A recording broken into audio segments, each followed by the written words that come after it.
अब जो सरकार में पहुंचे हैं उनकी छवि भी बेहद खास है। जी हां, उनकी छवि ही निर्धारित करेगी कि आने वाले समय में वो किस तरह से जनसेवा का कार्य करेंगे, क्योंकि उनका ट्रैक रिकॉर्ड उनके बारे में काफी कुछ कहता है। और झारखंड के नेताओं में जो चुनकर विधानसभा पहुंचे हैं उनमें कई दागी भी हैं। ये रिपोर्ट देखिए और फिर इस पर हम आगे बातचीत करेंगे। जनता ने अपना जनादेश दे दिया है। इस बार महागठबंधन के प्रत्याशियों पर जनता ने अपनी मुहर लगाई है। झारखंड में अब हेमंत सरकार का बोलबाला रहेगा। विधानसभा चुनाव में इस बार 81 विधायकों में से 44 पर आपराधिक मामले दर्ज हैं, यानी कुल 54% विधायक दागी विधायक की श्रेणी में आते हैं। पड़याहाट से चुने गए जेवीएम विधायक प्रदीप यादव पर सबसे अधिक 14 केस दर्ज हैं। वहीं 34 विधायक यानी 42% विधायकों पर गंभीर आरोप है। अगर सभी दलों की बात करें तो जेएमएम के 30 में से 17, बीजेपी के 25 में से 12 और कांग्रेस के 16 में से 8 विधायक आरोपी हैं। वहीं आजसू पार्टी के दोनों विधायकों पर कोई आरोप नहीं है। अगर प्रतिशत की बात करें तो कांग्रेस के 50% और जेएमएम के 40% विधायकों पर केस दर्ज है। हालांकि ये सभी विधायक जनता की ही पसंद हैं। सभी पार्टियां लगातार ये दावा करती हैं कि वे झारखंड से अपराध और भ्रष्टाचार को खत्म करेंगी। अब जब विधायकों पर ही केस दर्ज है तो पार्टी आखिर अपराध और भ्रष्टाचार के खात्मे की शुरुआत करे तो कहां से करे। ओंकार अवामी के लिए डेस्क की रिपोर्ट। तो एक बार फिर रुख करेंगे रांची स्टूडियो का। संजय समर हमारे साथ लगातार बने हुए हैं। संजय जी, कोई भी व्यक्ति आगे कैसा प्रदर्शन करेगा ये उसका ट्रैक रिकॉर्ड काफी हद तक बताता है, लेकिन जब मौजूदा विधानसभा में करीब आधे विधायक दागी हैं और कई पर तो गंभीर आपराधिक मामले भी दर्ज हैं, तो ऐसे में क्या उम्मीद की जाए उनसे? देखिए, स्थितियां ऐसी हैं कि जो आज के दिन में समाज सेवा से जुड़ता है या राजनीति में आता है तो स्वाभाविक सा बात है कि कहीं कोई सड़क जाम होगा, ट्रेन रोकेगा, ऑफिस बंद करवाएगा, तो ये सब तो मुकदमे सामान्य माने जाते हैं, इसमें कोई दिक्कत की बात नहीं होती जी।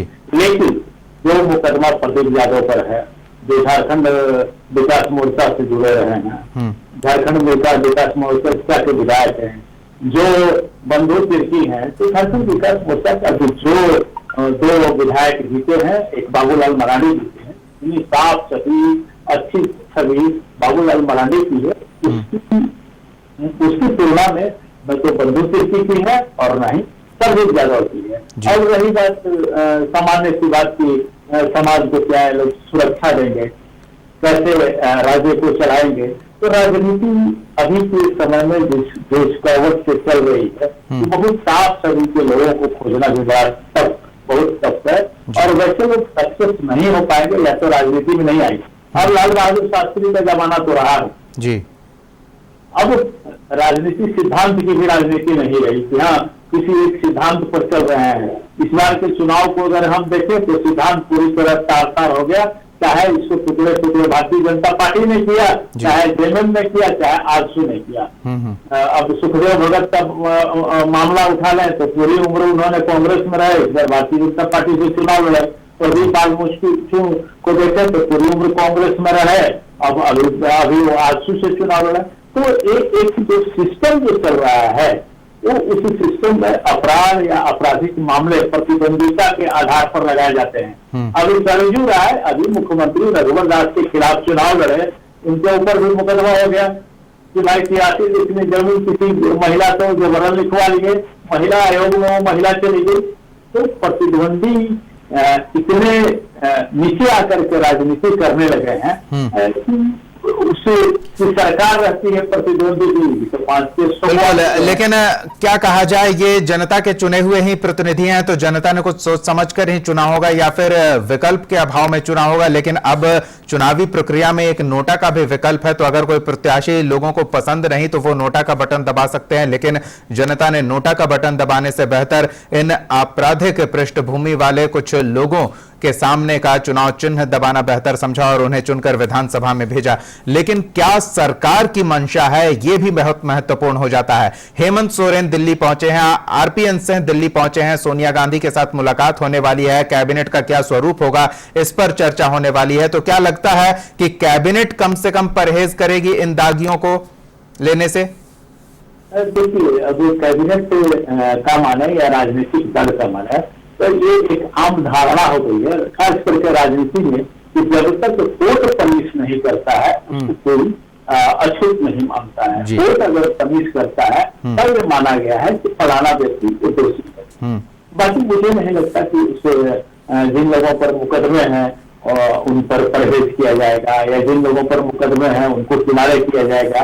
राजनीति में आप याद करेंगे 1985 की राजनीति को देखेंगे तो काली पांडे, फिर बहादुर सिंह, हरेराम सिंह, सरदार कृष्णा, 14 इस प्रकार के व्यक्ति आए थे। उसके बाद वाला राजनीति देखेंगे 90-91 की बात मैं बताऊं तो उस वक्त देखेंगे तो धूमल सिंह, राजन सिंह, सुरनभान सिंह, सुनील पांडे, नाम उठा लीजिए, तो इन लोगों पर कई आपराधिक मामले थे।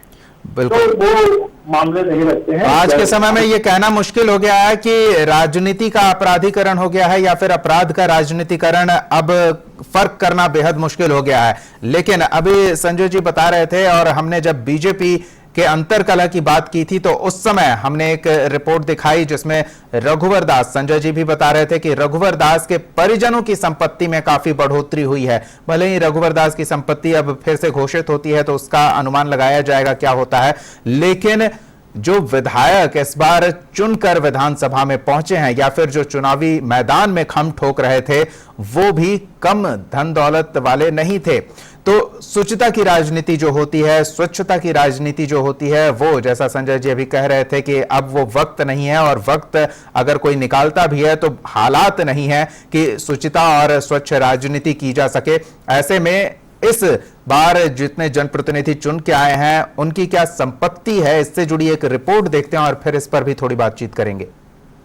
झारखंड चुनाव परिणाम खत्म होने के बाद एडीआर की रिपोर्ट के अनुसार इस बार 56 करोड़पति विधायक विधानसभा पहुंचे हैं, यानी कुल 69% विधायक करोड़पति हैं।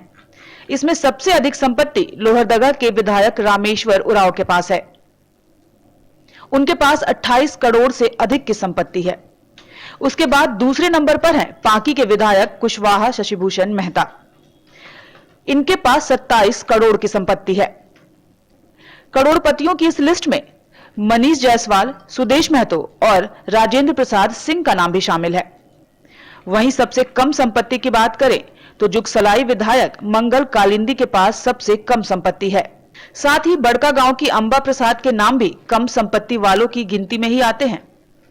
समीर कुमार मोहंती और समरी लाल भी कम संपत्ति वालों की श्रेणी में ही आते हैं। साथ ही अगर शिक्षा की बात करें तो करोड़पति होने के साथ साथ रामेश्वर उरांव सबसे शिक्षित विधायक हैं। वे पूर्व आईपीएस रह चुके हैं और उन्होंने पीएचडी की है। साथ ही 81 में से 26 विधायक ग्रेजुएट हैं, 15 इंटर पास, 13 पोस्ट ग्रेजुएट, 13 सिर्फ इंटर, 6 ग्रेजुएट प्रोफेशनल, 4 डायरेक्टर और 2 8वीं पास हैं और 1 केवल साक्षर हैं। अच्छा है, शिक्षा के क्षेत्र में झारखंड को अव्वल बनाने के लिए विधायकों का पढ़ा लिखा होना बेहद जरूरी है। अब देखना यह होगा कि ये विधायक अपने अपने क्षेत्र को किस मुकाम तक ले जाते हैं। ओंकार अवामी के लिए डेस्क की रिपोर्ट। तो एक बार फिर रुख करेंगे रांची स्टूडियो का। संजय समर हमारे साथ लगातार बने हुए हैं। संजय जी, बातचीत में पहले भी हम लोगों के सामने यह आ चुका है कि आज के दौर में चुनाव लड़ना इतना खर्चीला प्रक्रिया हो चुका है, जो प्रोसेस है वो काफी खर्चीला है कि एक आम व्यक्ति चुनाव लड़ने की कोशिश करने तो दूर, सोचना भी उसके लिए मुश्किल हो जाता है। लेकिन कई तरह के बहाने भी होते हैं इसके। कईयों की पैतृक संपत्ति होती है, कईयों की स्वअर्जित संपत्ति होती है और कई राजनीति में रहते हुए उनकी संपत्ति 2 गुनी 4 गुनी तक हो जाती है। तो अब ये जो 56 करोड़पति विधायक विधानसभा में पहुंचे हैं वो झारखंड की जनता का प्रतिनिधित्व करते हैं या फिर वो कुछ और हैं? नहीं, देखिए, जो भी राजनीति में आया है और तेलंगाना के बाद छोड़ दिया गया, बाकी अब रामेश्वर उरांव की चर्चा हो रही है तो यहाँ आईपीएस रहे हुए हैं जी। राज्य से सांसद रहे हुए हैं, केंद्र सरकार में मंत्री रहे हुए हैं, तो ऐसे ऐसे लोग भी हैं जो किए हुए हैं। और जो भी राजनीति में आए हुए लोग हैं, अपने खर्च को जुटाने के लिए किसी न किसी व्यवसाय से जुड़े हुए हैं, तो इनके पास कितने पैसे हैं। मान लीजिए राज्य की जो पूर्व कल्याण मंत्री थी लुईस मरांडी, उनकी संपत्ति 1 करोड़ से 5 करोड़ होगी 5 साल के भीतर। एक तो सवाल, ये तो बात उठती ही है, कहीं न कहीं से उंगलियां उठती ही है कि भाई आखिर कितने पैसे आपके पास आ कहाँ से अचानक। जबकि पहले के उदाहरण को देखे तो घनश्याम महतो को देखे, ललित उरांव को देखे, ललित उरांव के पास इतने पैसे, जबकि ललित उरांव उस जमाने में एकीकृत बिहार में फॉरेस्ट मिनिस्टर हुआ करते थे, और उनको कैंसर हो गया तो कैंसर के इलाज तक के लिए पैसे नहीं थे। घनश्याम महतो जो पटना से विधायक हुआ करते थे, उनकी तबीयत खराब हुई तो सदर अस्पताल में भर्ती हुए, उनके पास पैसे नहीं थे कि पीएमएच में जाकर के इलाज तक करवा सकें। तो वो पहले में अपने काफी का फर्क हो गया है। अब राजनीति का व्यवसायीकरण हो गया है। आप उसको प्रचार के माध्यम से देख सकते हैं कि किस तरह से प्रचार किया जा रहा है। कोई भी बड़ी पार्टियां वैसे छोटे लोगों को टिकट नहीं देती जिनका रिटर्न 50 लाख से कम का हो। ठीक है, समरीलाल को टिकट मिल गया, ये सांस की बात, उम्मीद की बात, या इसको जैसे हम लोग ले गए, लेकिन समरीलाल भी एक बार विधायक रह चुके हैं, उस हिसाब से हो गया है। तो आज के देश में जो राजनीति है, राजनीति बिना पैसों का करना मुश्किल है। और जितने भी नेता हैं, जितने भी जनप्रतिनिधि जीत करके आए हैं या चुनाव लड़ते हैं, 80% लोगों पहले व्यवसाय में है, उसके बाद इधर से राजनीति में आते हैं। वो कुल अपने धन का जो भी व्यय करते हैं उसको एक व्यवसाय की दृष्टि से देख सकते हैं, और कहीं ना कहीं किसी न किसी का व्यवसाय जरूर है, ताकि वो लोग अपने आप को मजबूत कर सकें, समाज को बता सकें और खर्च कर सकें। अभी जनता का भी वही हाल है। किसी विधायक के यहाँ पहले जाइए, चाय नहीं मिलता था तो कोई बात नहीं, लेकिन अगर कोई चाय सिंघाड़ा बिस्कुट पिला देता है तो उसको वाह वाह करते हैं। तो इसमें सिर्फ जनप्रतिनिधि की गलती मानना थोड़ा सा, चलिए अच्छी बात है। देखते हैं आगे जनता की सेवा में ये करोड़पति विधायक कितना खर्च करते हैं। भले ही वो सरकारी योजना के तहत राशि खर्च करें, लेकिन कम से कम खर्च करें, उसे तिजोरी भरने के लिए इस्तेमाल न करें। धन्यवाद संजय समर जी इस तमाम बातचीत और जानकारी के लिए।